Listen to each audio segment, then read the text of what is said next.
Hello बच्चों। यहां लिखा है two identical uniform disc of mass and radius R, ठीक है, arranged as shown in the figure. If alpha is the angular acceleration of the lower disc and ACM is the acceleration of centre of mass of the lower disc, then relation between ACM alpha and R clear. चलिए बढ़िया बात है। तो सबसे पहले अगर हम ऊपर वाली डिस्क को देख लें एक बार, क्योंकि ऊपर वाली डिस्क इधर रोटेट कर रही है और ये वाली डिस्क इधर रोटेट कर रही होगी, बराबर है। चलिए, तो यहां से अगर हम लोग देखेंगे तो इस पे केवल एक फोर्स लग रहा है टी। तो यहां से क्या हम लोग लिख सकते थे, टी इंटू आर बराबर आई इंटू अल्फा वन। क्लियर, ये आ गया फर्स्ट इक्वेशन। क्लियर, बराबर है। अच्छा, इसके लिए अगर हम लोग चेक करें, सेंटर पे मान लो बैठ गए तो इस पे टेंशन टी ऊपर लगेगा, क्योंकि हमको प्योर रोटेशनल मोशन, जैसे ऊपर वाली डिस्क का तो प्योर रोटेशन ही हो रहा है, जबकि नीचे वाले डिस्क के पास रोटेशनल मोशन भी और ट्रांसलेशनल भी है। तो अगर हमको प्योर रोटेशनल मोशन देखना होता है तो हम डिस्क के सेंटर पे बैठ जाएं या उस पार्ट पे बैठ जाएं, उस पॉइंट पे बैठ जाएं जिसका केवल प्योर ट्रांसलेशनल मोशन हो रहा हो, तो वो दिखना बंद हो जाएगा। कैसे? अगर आप प्लेटफॉर्म पे खड़े थे, ट्रेन आपको जाती दिख रही है, धीमे धीमे चल रही थी ट्रेन, और अगर आप ट्रेन पे चढ़ जाएं तो अब ट्रेन में बैठे लोग आपको कैसे दिखेंगे? रेस्ट पे दिखेंगे। समझ में आ रहा है? तो जिस मोशन को नहीं देखना है तो आप उसी पॉइंट पे चले जाइए जिसका वो मोशन हो रहा हो।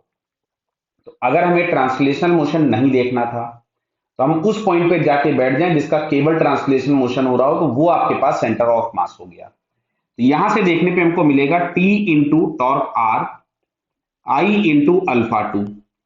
तो बेटा यहां से हम लोगों को दिख रहा है कि इन दोनों इक्वेशन की लेफ्ट हैंड साइड सेम है तो राइट हैंड साइड भी सेम होगी, मतलब alpha one is equals to alpha two is equals to alpha, जो कि हमको यहाँ क्वेश्चन में इन्होंने दे रखा था कि alpha is the angular acceleration of the lower disc, और वही एक्सेलरेशन ऊपर वाले डिस्क का भी होगा। चलिए वापस आते हैं।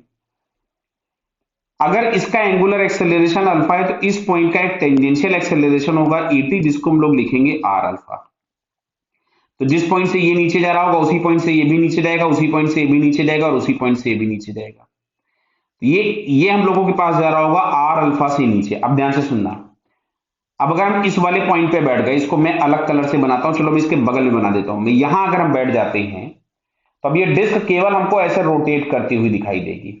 तो यहां से जो हमको मिलना चाहिए, तब बात को ध्यान से सुनना, तो इस रोटेशन की वजह से सेंटर का एक एक्सेलरेशन आएगा R alpha due to rotation, और इस ट्रांसलेशनल की वजह से भी एक आर अल्फा आएगा। तो जो सेंटर का एक्सेलरेशन हमारे पास होना चाहिए R alpha due to the motion of upper disc plus R alpha due to the rotation of lower disc. तो यहां से हम लोगों के पास ACM बराबर आपको मिलना चाहिए 2R इंटू अल्फा, जो कि अगर हम चेक करें तो हम लोगों को ये सेकंड वाले ऑप्शन में दिख रहा है। Clear? So it's correct answer is 2। Clear? अच्छा, अल्फा की वैल्यू या ACM की वैल्यू कितनी होगी, तो फिर निकालने के लिए हम लोगों को फोर्स और टॉर्क इक्वेशन दोनों डिस्क के लिए अलग अलग बननी पड़ेंगी, तो उसके बाद हम सॉल्व करके बता सकते हैं। क्लियर? यहाँ इन्होंने क्वेश्चन में दिया था कि ACM है और अल्फा है, तो हमने उसके टर्म्स में आंसर आपको निकाल के बता दिया। ओके बेटा, ऑल द बेस्ट।